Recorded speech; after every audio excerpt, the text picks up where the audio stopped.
Oke, Bapak sudah merekam. Kita mulai pembelajaran hari ini. Sebelum kita mulai, mari kita baca basmalah bersama-sama. Bismillahirrahmanirrahim. Semoga pembelajaran kita pada hari ini ada manfaat dan bisa dipahami oleh Ananda sekalian. Ananda sekalian, pada kesempatan ini Bapak sampaikan di GCR sudah ada 2 tugas terkait dengan bab gravitasi. Yang pertama pertanyaan singkat, itu langsung dijawab di situ. Yang kedua melalui Google Form.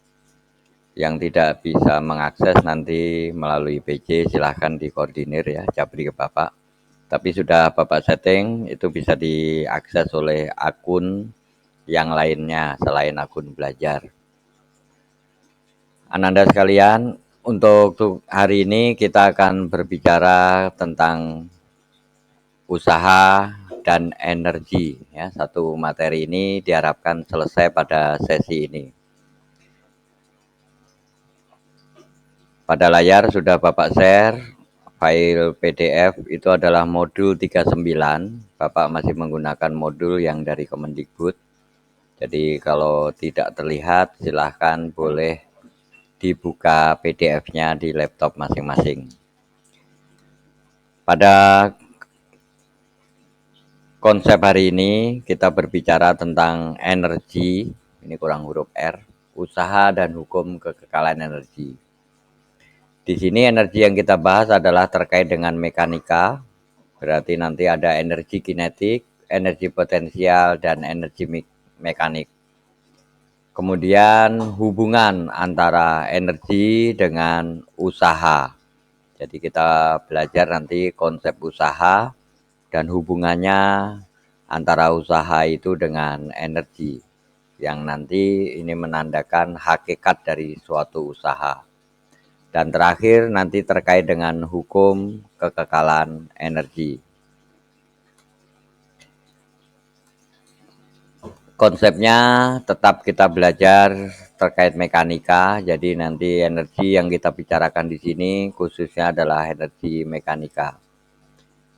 Diharapkan setelah mempelajari materi ini, secara pengetahuan Ananda dapat menganalisis konsep energi, usaha, dan hubungan antara usaha, serta perubahan energi dan hukum kekekalan energi dalam kehidupan sehari-hari. Adapun kompetensi keterampilan yang diharapkan, Ananda dapat mengajukan penyelesaian masalah gerak dalam kehidupan sehari-hari dengan menerapkan metode ilmiah terkait konsep energi, usaha, dan hukum kekekalan energi. Jadi nanti di sini tagihan keterampilannya Ananda berkolaborasi, berkelompok, nanti membuat semacam makalah. Baiklah Ananda sekalian, jadi terkait dengan materi hari ini untuk petunjuk dan lain sebagainya nanti Ananda bisa baca sendiri. Kita mulai pembahasan tentang energi ya. Selama 2 semester ini Ananda telah mempelajari berbagai jenis gerak. Diawali dengan gerak lurus termasuk gerak jatuh bebas dan gerak vertikal ya. Dan gerak horizontal tentunya. Gerak parabola, gerak melingkar, dan getaran. Walaupun beberapa materi tidak tersampaikan dengan tuntas pada waktu itu. Pemahaman gerak ini berkaitan dengan kecepatan, jarak, perpindahan, dan percepatan, serta hubungannya terkait dengan apa yang menyebabkan gerak. Jadi bukan hanya kinematika, tetapi juga dinamika. Ya kita tahu bahwa ilmu gerak atau mekanika itu terbagi menjadi kinematika dan dinamika. Nah, bagaimana gerak itu terjadi dan apa yang dimiliki benda ketika bergerak, maka kita bisa mengambil manfaat yang nantinya pemahaman ini bisa dijadikan sebagai sumber daya untuk dapat digunakan dalam kehidupan. Salah satu konsep mengapa benda bisa bergerak adalah karena adanya energi ya. Kita bisa berjalan Itu karena di dalam tubuh kita ada energi. Coba kalau kandungan energi di dalam tubuh kita sudah berkurang, bukan habis ya, tapi berkurang, mungkin kita nggak kuat untuk naik tangga atau naik atau berlari atau mendorong mobil misalnya. Nah itu disebabkan karena energi yang kita miliki ya. Anda katakan, nak tolong angkatin benda ini, wah nggak kuat, berat, nah, misalnya. Nah, berarti energinya tidak sanggup untuk mengangkat benda, kan seperti itu ya. Nah, dalam pembahasan fisika secara umum, energi itu didefinisikan sebagai apa? Kemampuan untuk melakukan usaha. Ya. Jadi, tolong di sini pengertian dasar ini diharapkan kita ingat ya. Energi itu apa sih? Kemampuan untuk melakukan usaha. Jadi energi yang berkaitan dengan gerak berarti ada energi kinetik, ada energi potensial, dan gabungan dari keduanya yaitu energi mekanik. Energi sendiri kita kenal banyak ya. Ada energi listrik, ada energi kimia, ada energi nuklir, ya banyak sekali lah energi. Tapi dalam hal ini kita hanya berbicara energi terkait dengan gerak ya. Yang pertama yaitu energi kinetik ya. Dari katanya kinestis ya. Kinestis itu artinya terkait dengan gerak ya. Jadi energi kinetik adalah energi yang dimiliki suatu benda karena benda bergerak. Benda dikatakan bergerak ditandai dengan adanya kecepatan ya. Berarti makin besar kecepatan, energi kinetiknya juga akan makin besar. Nah, gerak kita kenal ada parabola, ada gerak melingkar, ada getaran, gerak jatuh bebas, gerak vertikal, dan lain sebagainya. Oke, coba kita perhatikan sebuah pohon ya, pohon kelapa, di mana ada buah kelapa yang kalau sudah kering jatuh ke bawah gitu. Nah, kita coba tinjau amati energi kinetik dari buah kelapa yang sedang jatuh dari atas pohon. Dari atasnya, kemudian di posisi A, lalu di posisi B.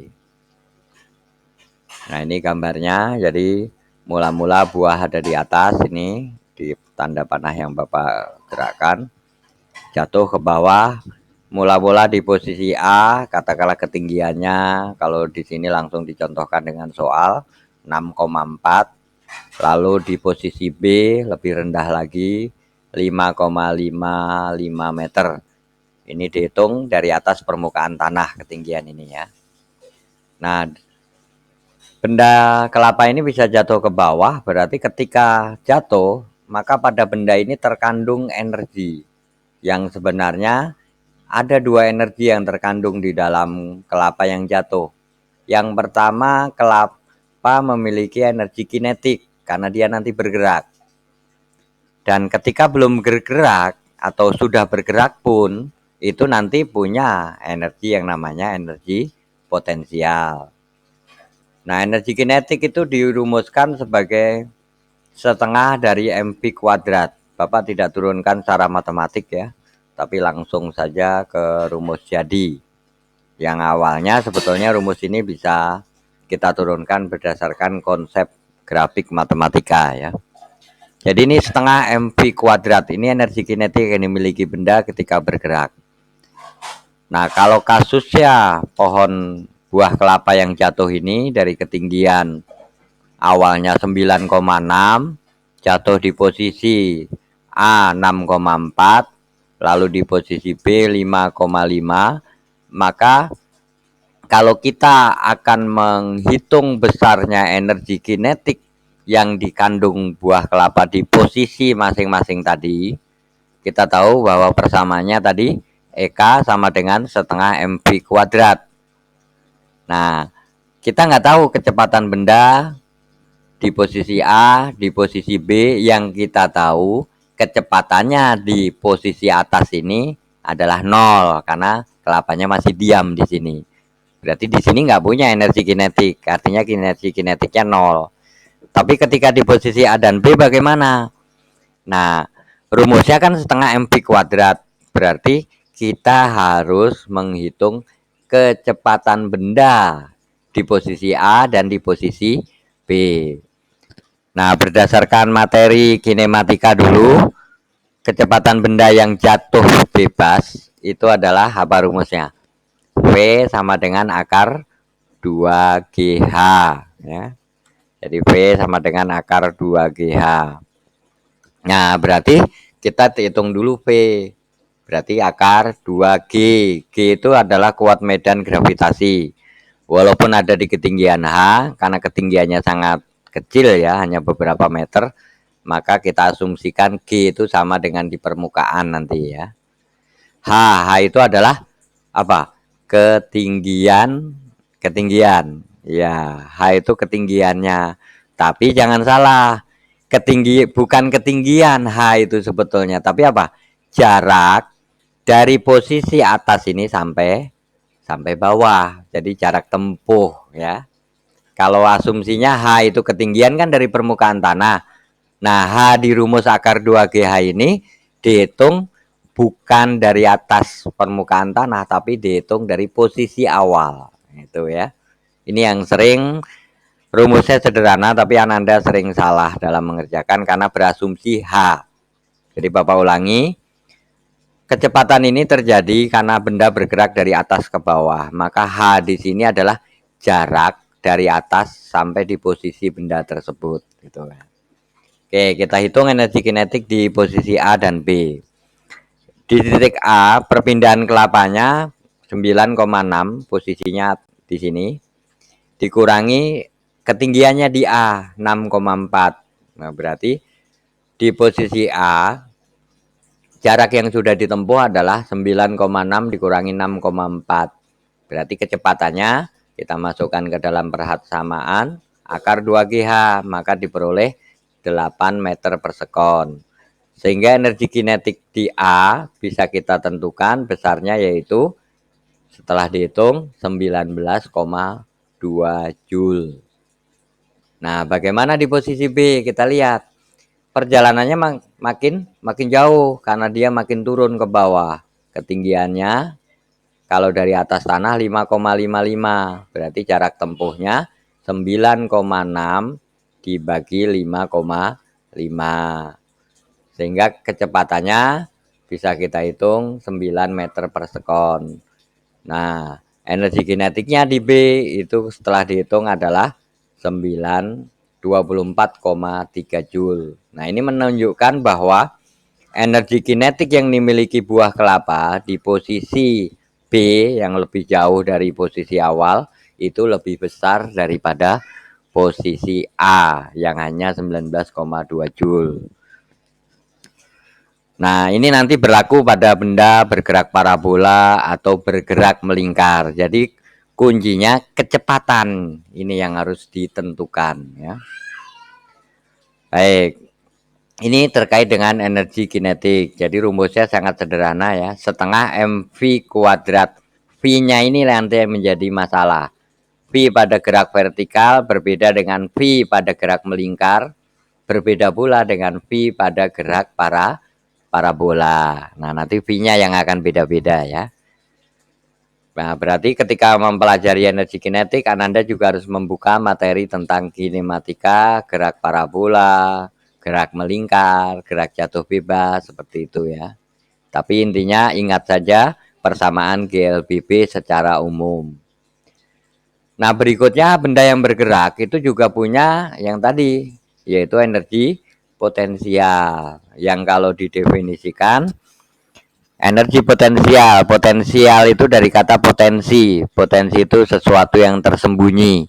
Berarti energi potensial itu adalah energi yang dimiliki benda, yang tersembunyi di dalam benda.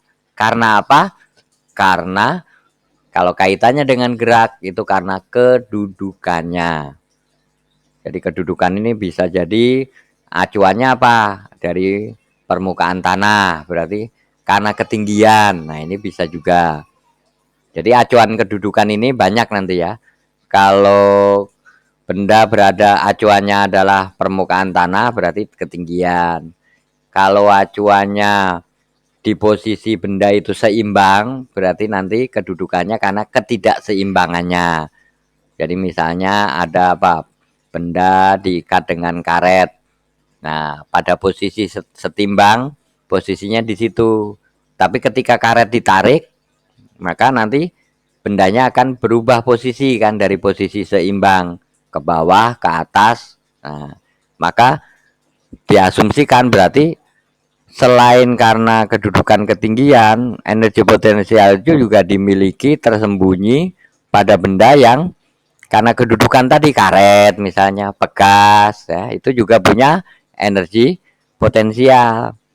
Jadi bahkan sebuah plat saja, plat baja itu ya, itu punya energi potensial. Nah, coba kalau kalian berenang, ada papan loncat kan. Nah, papan loncat itu kan terbuat dari papan ya. Bahkan papan saja punya energi potensial. Apa buktinya papan punya energi potensial? Coba kalau Ananda berjalan di ujung papan, ya, melengkung kan.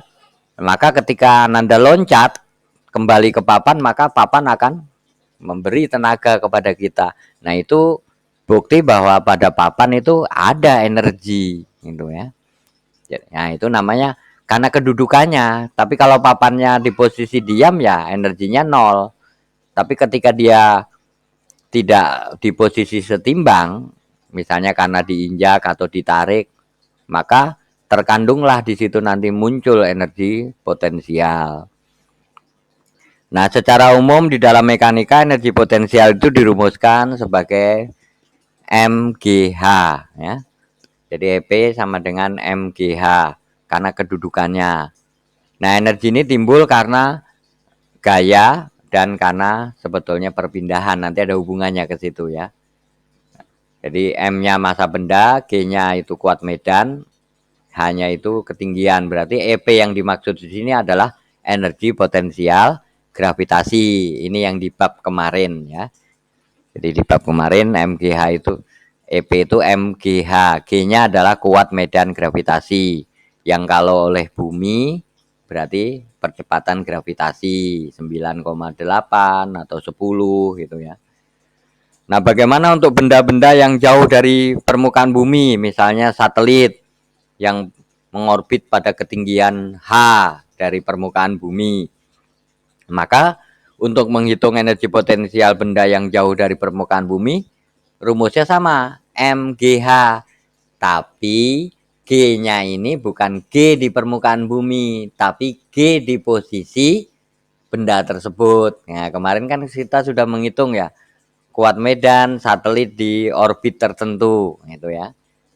Nah, kita hitung G-nya. Rumus G itu apa? Yaitu G kali M besar dibagi R kuadrat. Ini ya. Ini kalau di PDF Ananda nggak ada, tapi Bapak edit sendiri tadi ya. Jadi rumus ini didapat dengan mencari nilai G. Bahwa nilai G pada suatu tempat yang berada sejauh R dari permukaan bumi adalah GM_R kuadrat. Nah, berarti di sini kalau dimasukkan, kalau benda pada ketinggian R juga berarti H per R kuadrat nanti ya. Ini rumus aslinya adalah H per R kuadrat. Kalau hanya sama dengan R berarti R-nya hilang. Maka energi potensial gravitasi di suatu tempat tertentu itu adalah G_M per R.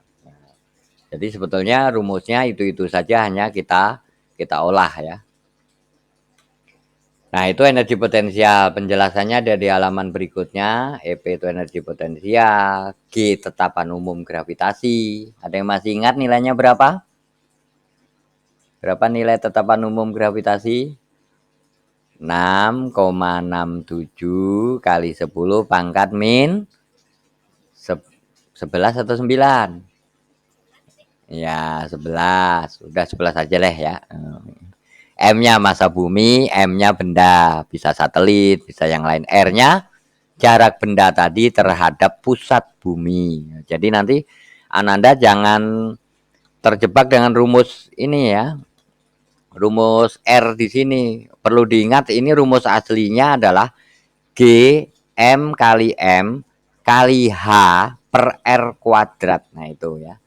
H dengan R-nya, H itu ketinggian, R-nya itu berarti jarak benda tadi terhadap pusat. Nah itu yang harus diperhatikan di sini ya. Nah ini kalau pada benda, bagaimana dengan yang energi potensial karena kedudukan bukan karena ketinggian yang Bapak ceritakan tadi. Misalnya per, karet, benang, papan. Nah, ilustrasinya yang mudah pada panah ya, pada busur panah. Pada busur panah kan ada karet, ada benangnya ya. Nah, di posisi satu ini energi potensial busur itu nol karena benangnya kan ini tidak berubah kedudukan. Tapi begitu benangnya kita tarik, misalnya pada posisi 2, nah, pada akhirnya busur ini benangnya tidak di posisi seimbang, dia berubah kedudukannya. Maka pada benang ini mengandung energi potensial karena kedudukannya, yaitu kedudukannya menyimpang dari kedudukan seimbang. Nah, maka dalam hal ini busur ini benangnya khususnya ya mengandung energi potensial. Nah, kasus pada busur, pada per, pada karet, energi potensial itu kita namakan dengan energi potensial pegas atau energi potensial elastik gitu ya. Nah, energi potensial pegas itu tergantung dari kekuatan pegasnya, tergantung dari kekuatan benangnya atau papannya ya. Nah, rumusannya itu adalah setengah KY kuadrat. Nah, nanti ini awalnya sebetulnya dari mana ini sebetulnya bisa kita kaji, tapi supaya ringkas kita setengah KY kuadrat ya. Jadi awalnya sebetulnya MGH bisa ya. MG-nya itu F, berarti F kali S. S-nya itu bukan perpindahan, tapi dalam hal ini adalah simpangan. F-nya sendiri itu adalah gaya. Gaya apa? Kalau pada pegas berarti gaya pegas. Yaitu sama dengan apa? Rumus gaya pegas, ada yang masih ingat? Rumus gaya pegas? Ada yang masih ingatkah rumus gaya pegas? F sama dengan apa? Setengah KX kuadrat atau setengah KY kuadrat. Nah ini kalau dirumuskan ini awalnya adalah seperti itu ya. Oke, akan Bapak coba ngetik di sini ya. Gimana adanya? Ya, oke malah kacau nanti ya. Oke. Jadi EP-nya itu adalah energi potensial pegas gitu ya. Jadi ini asalnya, nah ini jadi gede ya. Oke. Jadi awalnya ini sebetulnya sama ya, F sama sama dengan konsepnya sama MGH. Wah, jadi Bapak nggak biasa pakai jamrot jadinya senangannya ngetik. Okelah, nah, awalnya rumusnya tetap seperti ini. MG itu kan F ya, F berarti F kali H gitu kan awalnya gitu. F-nya apa? F-nya itu gaya pegas. Oke, Bapak ganti. F-nya dalam hal ini gaya pegas. Nah, karena gaya pegas itu adalah setengah apa? F sama dengan KX gitu kan. Awalnya kan begini, KX ya. Nah, maka persamaan ini pada akhirnya bisa menjadi setengah KY kuadrat. Nanti Anda bisa coret-coret sendiri. Jadi pada energi potensial pegas akhirnya dituliskan setengah KX kuadrat atau Y kuadrat. Di mana X atau Y itu adalah simpangan ini. Jadi jarak jauhnya simpangan posisi akhir dari posisi setimbang. Oke. Jadi pada benda kedudukan itu bukan hanya karena ketinggian saja, tapi juga karena kedudukan setimbang. Kalau menyimpang dari setimbang berarti itu dimaksud kedudukan ya. Misalnya pada pegas, sehingga ada energi potensialnya, namanya energi potensial elastis atau energi potensial pegas. Jadi sekali lagi, papan pun sebuah kayu bisa mengandung energi potensial kalau ditinjau dari elastisitasnya. Nah, selanjutnya pada benda, pada akhirnya benda itu bisa jadi punya energi potensial dan sekaligus energi kinetik. Contohnya buah kelapa yang jatuh tadi. Ketika jatuh ke bawah, maka dia selain punya energi potensial karena kedudukan, juga dia punya energi kinetik karena gerak. Berarti pada benda, pada buah kelapa yang bergerak tadi, itu punya energi gabungan dari energi kinetik dan sekaligus energi potensial. Namanya energi mekanik. Nah, jadi asumsinya apa itu energi mekanik? Energi yang dimiliki benda karena kedudukan dan juga sekaligus karena gerak. Yang besarnya adalah jumlah dari energi kinetik dan energi potensial. Nah, itu kurang lebih materi terkait energi kinetik, energi potensial, dan energi mekanik. Oke, sebelum kita lanjutkan, saya minta Anda membacakan rangkuman materi yang Bapak sampaikan tadi. Silakan. Silakan mic-nya di-on-kan, dibaca. Jessica kebaca nggak? Boleh Jessica membacakan ya.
Udah.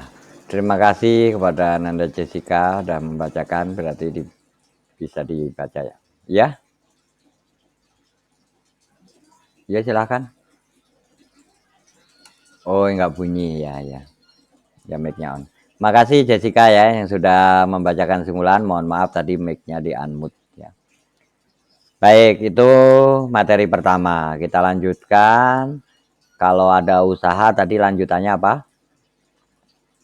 Lanjutannya nanti untuk penugasan dan lain sebagainya silahkan dibaca sendiri. Kita lanjutkan ke materi usaha ya. Oke. Usaha itu bahasa lainnya adalah kerja, sehingga bahasa Inggrisnya adalah work. Sehingga usaha atau kerja atau bahasa Inggrisnya work, lambangnya adalah W besar. Kenapa W besar? Karena W kecil sudah dipakai untuk menyatakan weight, berat. Nah, maka work kita lambangkan dengan W besar. Usaha atau kerja sering digunakan dalam kehidupan sehari-hari. Apa usaha Anda? Sebetulnya sama dengan apa kerjamu gitu kan. Jadi maknanya dalam fisika itu sama persis ya, tidak persis sama tapi sama persis. Kalau Bapak ngasumkan sama persis. Kita melakukan usaha, melakukan kerja berarti apa? Ada hasil gitu kan. Sama di fisika juga.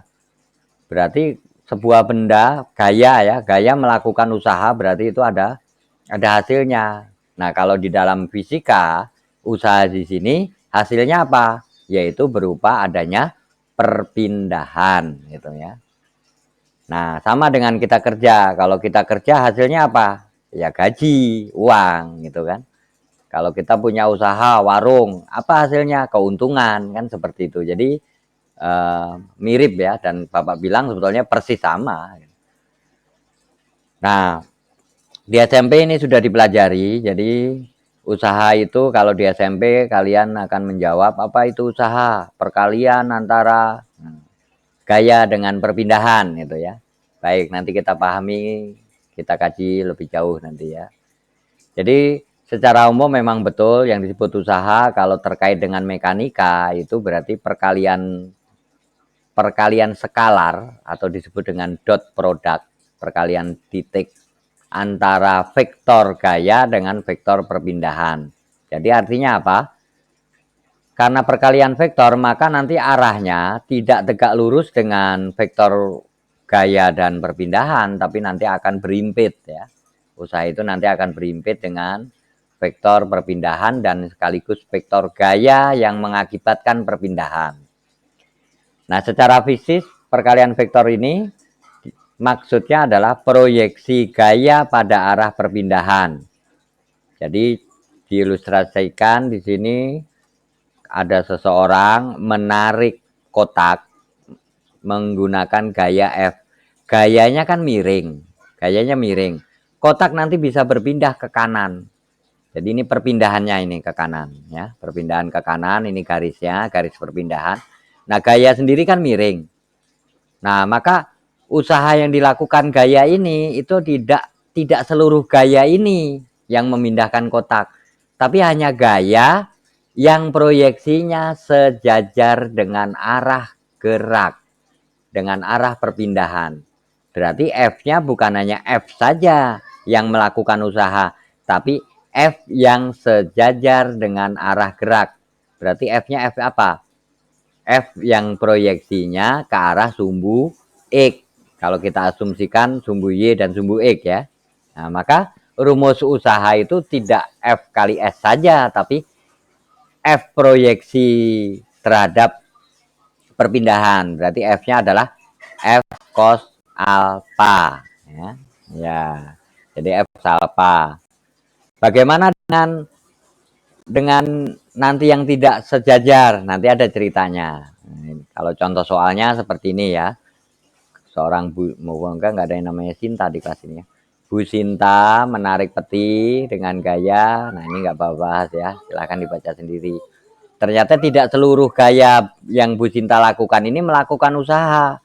Hanya usaha sebagian kecil dari gaya yang melakukan usaha, yaitu usaha yang sejajar, yaitu yang besarnya F cos alpha. Jadi, nah di sini F cos alpha berarti 50 kali 0, hanya 40 Newton gaya, bukan 50 Newton gaya. Oke, kalau ada ilustrasi lain, ada cerita begini nih.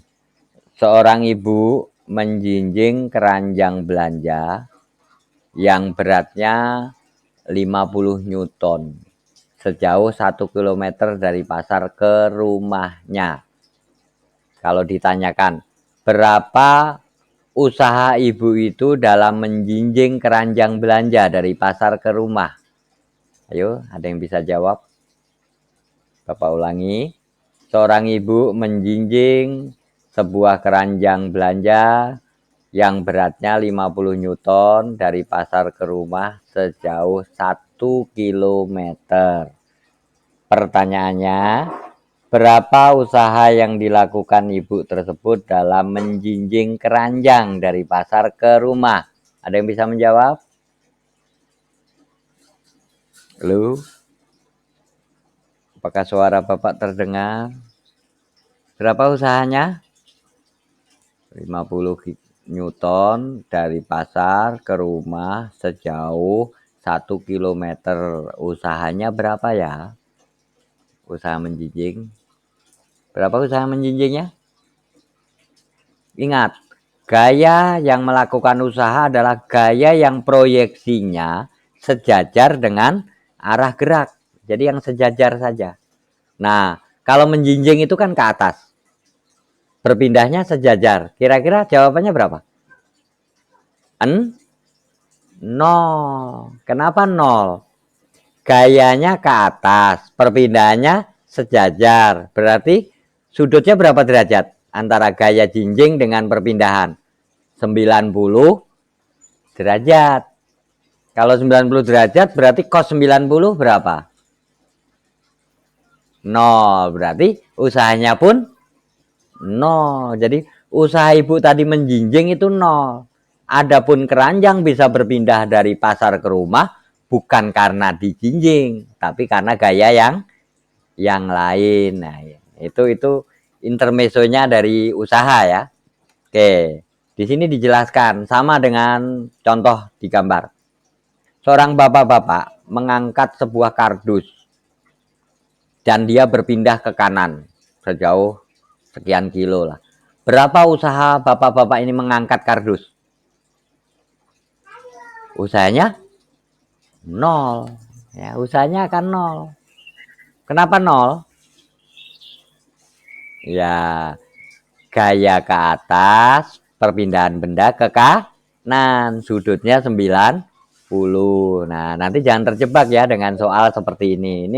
Ini selalu keluar di dalam soal ulangan ya.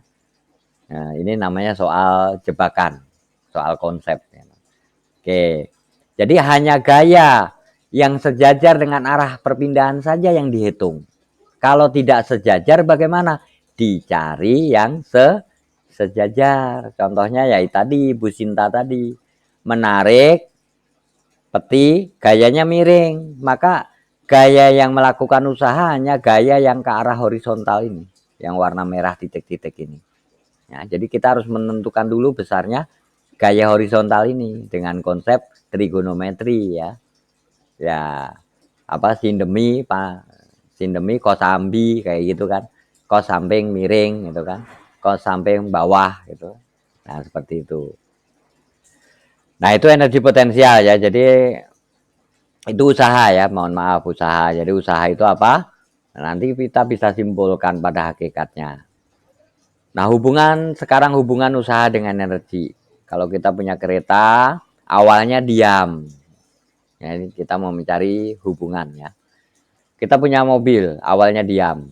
Berarti kecepatannya awalnya V0, mungkin sama dengan 0. Lalu mobil ini bisa berpindah sejauh S, sehingga posisinya ada di kanan. Jadi mula-mula mobil diam, karena ada yang menyebabkan benda bergerak. Apa yang menyebabkan? Yaitu gaya. Sehingga mobil ini berpindah ke kanan sejauh S. Sehingga mobil kecepatannya pada akhirnya berubah.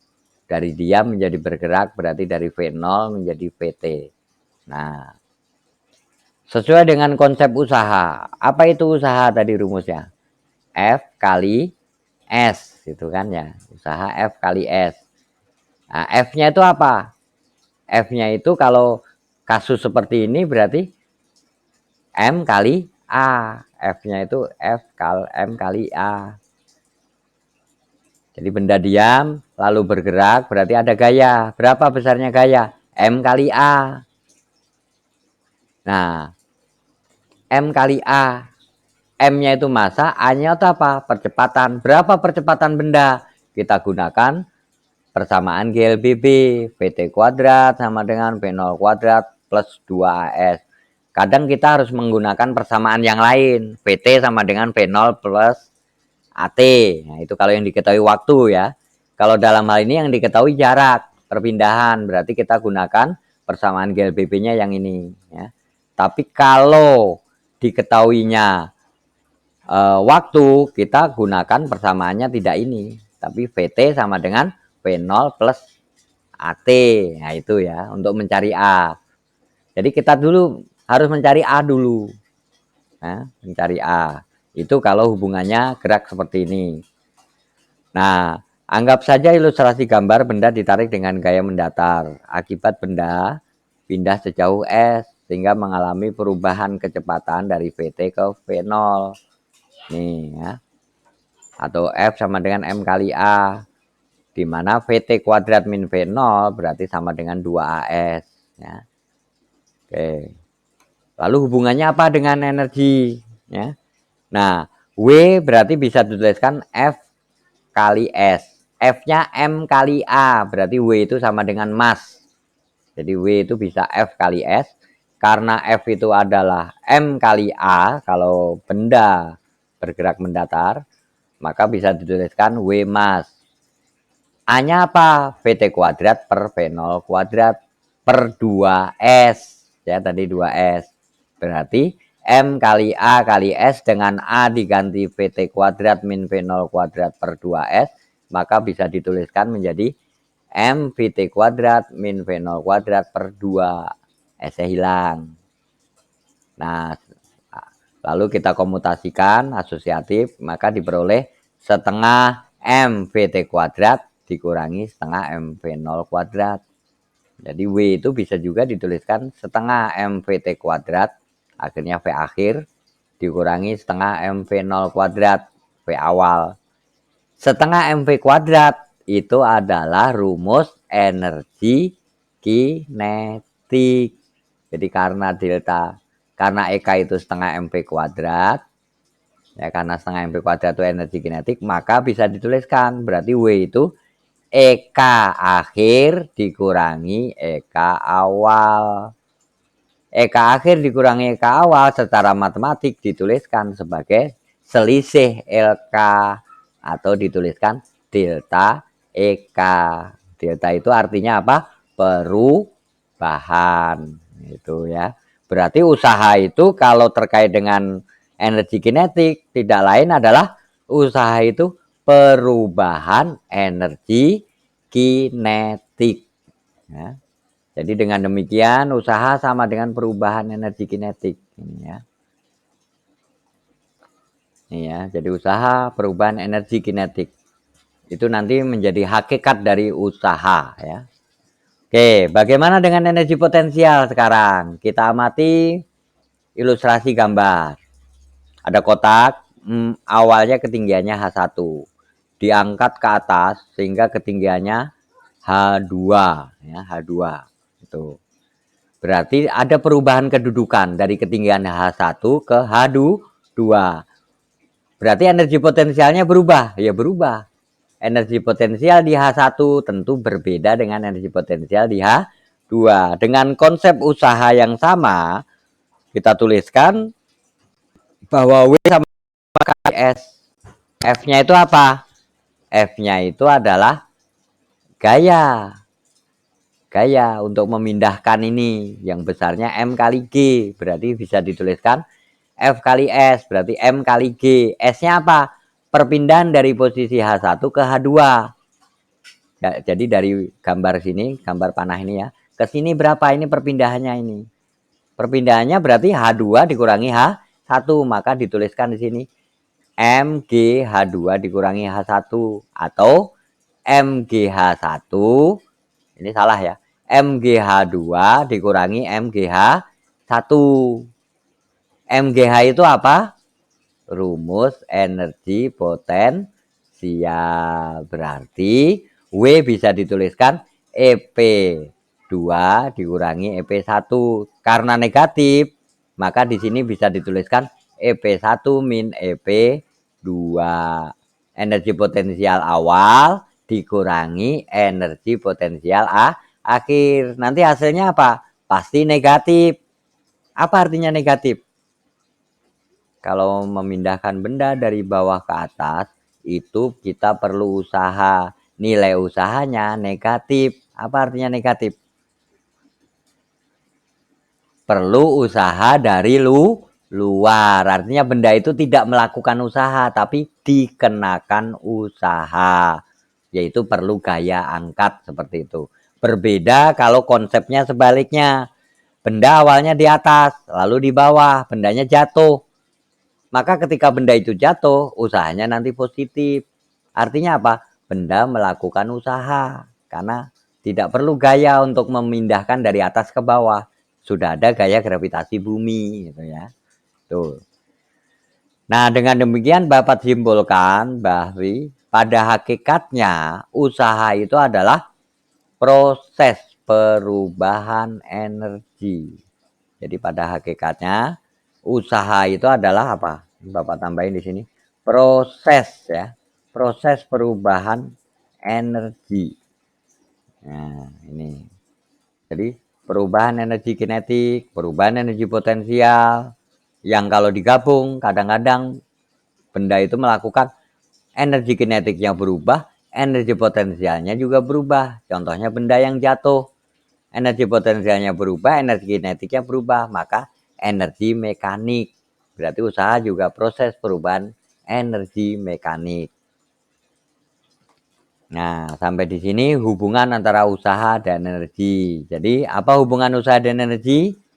Silahkan dibaca rangkuman. Boleh dibantu Bapak membacakan rangkuman hubungan usaha dan energi? Silahkan. Mic-nya di-on-kan. Nadia, silahkan.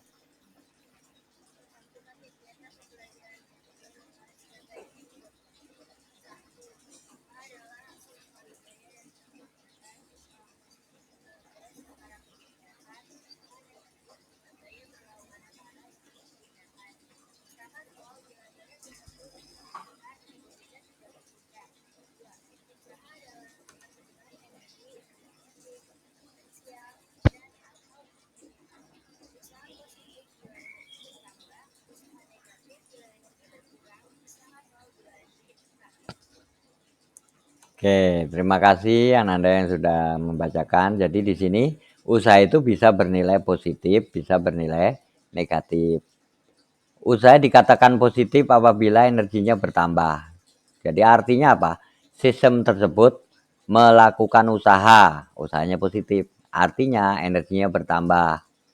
Tapi kalau pada sistem itu energinya berkurang, maka dikatakan sistem menerima usaha. Tapi bisa juga nol. Kayak contohnya tadi, usaha mengangkat menjinjing keranjang, usaha mengangkat kardus dan memindahkannya. Nah, secara horizontal, maka usaha mengangkatnya itu nol, itu ya. Nah, mesin itu bisa melakukan usaha, bisa dilakukan usaha. Jadi kalau mesin di dalam fisika itu terbagi menjadi dua, perlu usaha atau menghasilkan usaha. Nah, dengan konsep ini maka mesin itu nanti terbagi menjadi dua. Yang melakukan usaha, yang menghasilkan usaha disebut mesin kalor, ya. Mesin kalor itu misalnya mesin bensin, mesin mobil itu disebut usahanya positif, ya, karena menghasilkan energi, ya. Menghasilkan energinya itu bertambah. Tetapi berbeda dengan mesin pendingin. Mesin AC, kulkas itu kebalikannya, dia justru berkurang energinya sehingga dikatakan dia perlu usaha atau dikenakan kerja itu ya. Nah, mesin pendingin, mesin kulkas itu disebut usahanya negatif ya. Nah, itu kurang lebih pembahasan tentang usaha dan energi serta hubungan antara keduanya. Oke. Sampai di sini ada yang ditanyakan untuk latihan soal dan lain sebagainya nanti ya. Ada pertanyaan? Ayo silahkan. Adakah pertanyaan? Biar nggak ngantuk. Ya, Rumairoh mau bertanya daripada ngantuk. Dari tadi merem-merem. Atau udah lapar? Udah hampir jam 12. Oke, kita udahin nanti jam 12.15 lah ya. 1 jam seperempat lah, nggak nyampe 1 jam. Kalau seharusnya kan jam 12.30 ya. Ya, karena kita memenggal waktu duhur. Insya Allah 5 menit, 6 menit lagi selesai materi. Ada pertanyaan silahkan. Sidrotul Muntaha, Muhammad Sidrotul Muntaha ya. Sidrotul itu artinya apa Muhammad?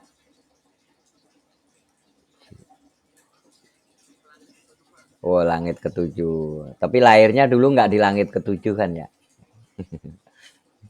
Tapi bukan anak ketujuh juga? Bukan. Oke, kita lanjutkan. Jadi selanjutnya rumusan energi, hukum kekekalan energi. Jadi di alam semesta ini berlaku hukum kekekalan energi. Energi apapun itu kekal. Artinya apa? Manusia itu tidak bisa membuat energi, tidak bisa menciptakan energi, tidak juga bisa menghapus energi. Jadi nggak ada orang yang bisa menciptakan energi, nggak ada orang yang bisa menghapus energi. Lalu apa yang kita lakukan? Contohnya kita memakai energi kimia, sumbernya batu baterai. Batu baterai kita pakai menyalakan lampu, itu kan energi kimia. Anda katakan lampunya mati, kenapa lampunya mati? energinya habis. Nah, itu kan. Energi kimianya habis reaksinya bukan energinya ya. Itu artinya bukan berarti energinya kita habiskan, tapi sebenarnya apa? Hanya kita rubah energi kimia tadi menjadi energi cahaya. Jadi yang bisa kita lakukan itu sebetulnya apa? Bukan menciptakan energi atau menghabiskan energi, tapi merubah satu bentuk energi ke bentuk energi yang lainnya. Itu yang perlu dipahami tentang konsep hukum kekekalan energi ya. Jadi supaya tidak bertentangan dengan konsep agama. Nah, di dalam mekanika, bentuk hukum kekekalan energi itu dinyatakan sebagai energi mekanik. Ya, energi mekanik suatu benda itu sebetulnya adalah tetap. Sebuah kelapa di puncak pohon itu punya energi mekanik. Yang kalau jatuh ke bawah, maka energi potensialnya nanti berkurang, ya kan? Karena turun ke bawah. Tapi energi kinetiknya yang awalnya tidak punya energi kinetik, kelapa yang diam di atas pohon punya nggak energi kinetik? Tidak, tidak punya. Kenapa tidak punya? Ada yang bisa jawab? Kenapa pohon kelapa yang di atas pohon, masih di atas, itu nggak punya energi kinetik? Yo. Ya, kembalikan ke definisi. What is the meaning energi kinetik? Apa itu energi kinetik? Energi yang dimiliki benda karena geraknya. Buah kelapa ketika masih di atas pohon tidak punya energi kinetik karena diam, karena nggak bergerak. Nah, jadi ketika dia jatuh, nah kalau jatuh dia bergerak, berarti punya energi kinetik, berarti ada perubahan energi, dari energi potensialnya berubah, energi kinetiknya berubah. Nah, perubahan energi potensial dan kinetik pada pohon kelapa ini bersifat tetap. Itu jadi energi mekaniknya di posisi awal sama dengan energi kinetik di posisi akhir. Jadi kalau dituliskan EM1 sama dengan EM2 sama dengan EM3 sama dengan EM4 sama dengan apapun itu ya. Nah, karena energi mekanik itu adalah energi kinetik ditambah energi potensial, kita bisa menuliskan seperti ini. EM1 itu berarti EK1 ditambah EP1. EM2 berarti EK2 ditambah EP2. Karena EK itu setengah MV kuadrat, maka EK1 berarti setengah MV1 kuadrat. Karena EP itu adalah MGH, maka EP1 adalah MGH1. Nah, sama-sama punya M, sama-sama punya setengah.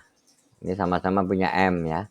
Nah, dari rumusan persamaan ini, maka kita bisa meringkasnya. Berarti W itu bisa dituliskan apa?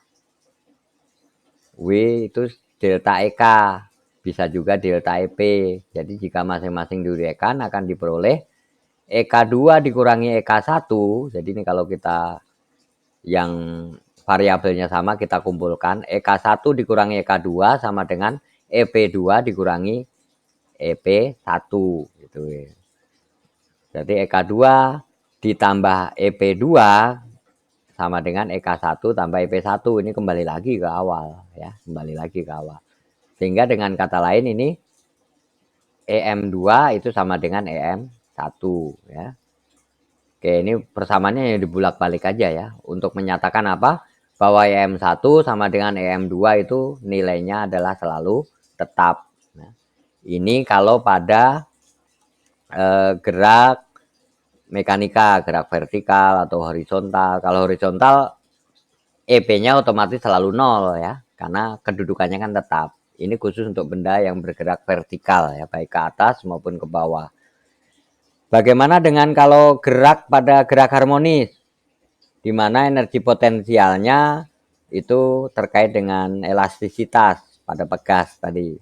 Nah, maka ini ilustrasinya pada pegas ya. Pegas itu jangan dianggap remeh. Pegas itu memiliki energi yang luar biasa ya. Sebuah pegas itu bisa melontarkan benda ya. Ya. Bahkan juga karet saja kalau kita tarik, kita lepas, tangan kita bisa kejepret, sakit. Kenapa? Karet punya energi, yaitu energi potensial. Nah, ini contohnya seperti ini. Awalnya di posisi seimbang, begitu diberi gaya, lalu gaya ini dilepas, maka bekas ini nanti akan berayun ke atas ke bawah. Kenapa dia bisa bergerak dari diam? Karena ada penyebabnya, yaitu karena ada energi potensial yang berubah menjadi energi kinetik. Jadi bekas ini bisa merubah energi potensialnya menjadi energi kinetik kalau bekas ini diganggu ya. Nah, ini perumusannya seperti ini. Energi kinetik tetap setengah MP, hanya V-nya nanti V apa? V pegas, V gerak harmonis. V gerak harmonis ada hubungannya dengan kecepatan sudut, ada hubungannya dengan frekuensi, ada hubungannya dengan perioda ya. Nah, EP-nya energi potensial. Energi potensialnya adalah tadi rumusnya di awal apa? Setengah KX kuadrat. Energi kinetiknya bisa dihitung seperti ini ya. Nah, sehingga energi mekaniknya itu sama, bisa kita hitung setengah KA kuadrat. Awalnya dia menjadi bergerak, awalnya energi kinetiknya 0 menjadi energi gerak, maka energi potensial berubah menjadi energi kinetis seperti itu ya. Jadi jelas terlihat bahwa jumlah energi mekanik pada suatu gerak itu selalu tetap gitu ya. Nah, penerapan hukum kekekalan energi ini sangat banyak ya. Nah, ini melempar bola kasih dan lain sebagainya, ini berlaku hukum kekekalan energi mekanik. Nah, ini Ananda bisa baca ya nanti di rumah. Dan aplikasinya yang lain ini juga ya. Itulah kalau kita tinggal di pegunungan itu di mesin air nggak laku di puncak, di gunung-gunung itu nggak laku ya. Kenapa? Karena mereka menggunakan konsep hukum kekekalan energi. Nah, di sini dicontohkan. Kalau memindahkan air dari atas ke bawah itu nggak perlu mesin air, tinggal ditampung di bawah, di bawah, di bawah, sehingga air dari gunung itu bisa mengalir ke bawah. Ya, seperti itu.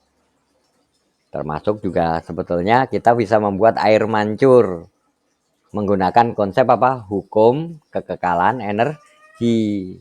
Ya, itu nanti materi fluida ya. Kalian tugasnya membuat air mancur abadi menggunakan konsep hukum kekekalan energi. Nah, Anda sekalian terkait dengan materi ini, tadi kan ada tagihan keterampilan. Materi 1 Bapak nggak tagih keterampilannya, tapi materi 2 yang ditagih. Tugasnya apa? Ananda punya tugas di materi keterampilan ini.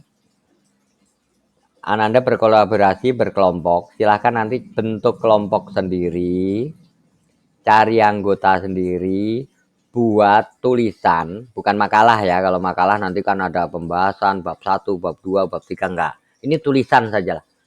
Tulisan, gagasan atau contoh penerapan dari hukum kekekalan energi mekanik. Nah, kalau dicontohkan kan itu ya tadi, bagaimana memindahkan air, menampung air dari atas sampai bawah.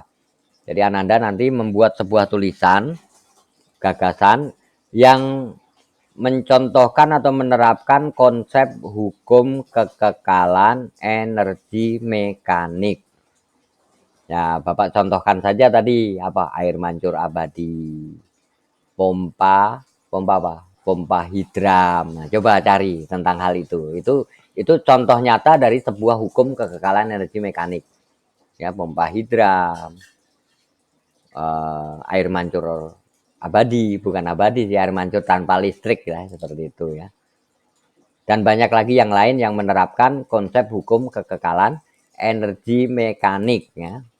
Konsep hukum kekekalan energi mekanik. Jadi Anda berkelompok dituliskan, diceritakan contoh hukum kekekalan energi mekanik, contohnya penerapannya pada benda A. Nah, Anda ceritakan di situ ya. Oke, terkait tugas ini kalau ada pertanyaan dipersilahkan. Pasti akan nanya berapa orang. Oke, saya jawab ya daripada bertanya. Berapa orang bebas, maksimum 6 orang. Ya, 6 orang. Anda bisa berkomunikasi melalui WA atau membuat Zoom sendiri lah ya. Kapan dikumpulkan? Baik. Nanti juga pasti ada yang bertanya juga ini kan. Hari ini kan Ananda saya berikan tugas di GCR 2. Silakan itu dikerjakan dulu, waktunya 1 minggu. Berarti tugas hari ini juga yang terkait dengan bab 2 ini, paling tidak 2 minggu dari sekarang harus sudah terkumpul. Pak, bagaimana mengumpulkannya? Nanti melalui ketua kelompoknya silahkan dikirim melalui WA. Atau ditampung di penanggung jawab kelas, nanti penanggung jawab kelas lah yang mengirimkan secara kolektif ke Bapak. Jadi di-ship dulu oleh PC, nanti dikirimkan ke Bapak. Setidaknya 2 minggu dari sekarang ya.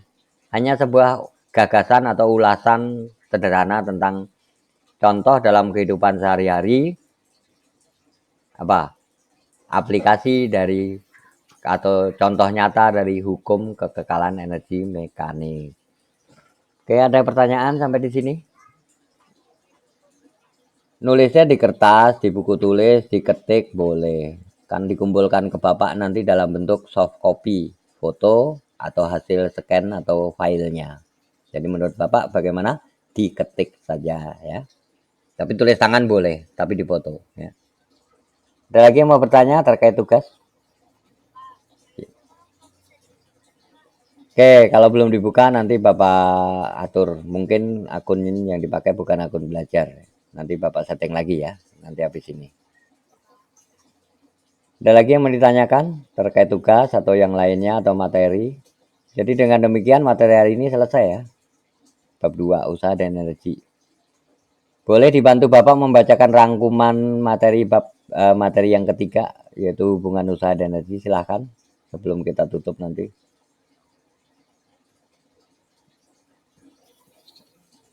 Yang bawel mana nih yang sok Bapak kalau ngajar di kelas bawel? Ayo coba dibacakan. Ini nggak muncul. Sakit.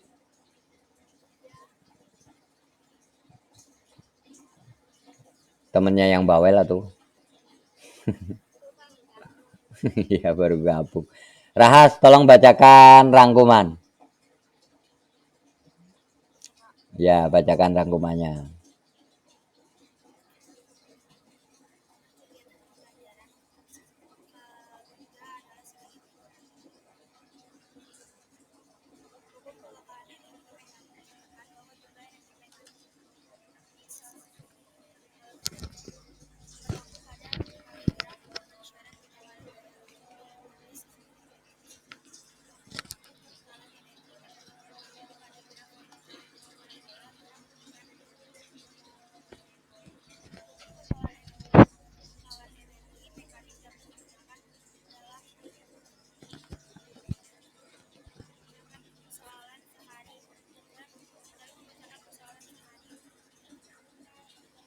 Sehari-hari.